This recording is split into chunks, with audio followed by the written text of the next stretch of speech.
Assalamu alaikum. Wa alaikum salam. Shehe wangu, mimi nipo kule na kuona hapo na kula tunda hiyo.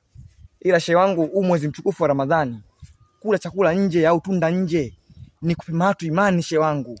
Kuna watu wamefunga, wamama, watu wadogo wamefunga. Mtu ana imani ndogo unamharibia saumu yake shehe wangu. Hivi ila Ramadhani nini ya kwetu? Wewe nani wewe? Kwa kisa umevaa mdela wako unatutisha.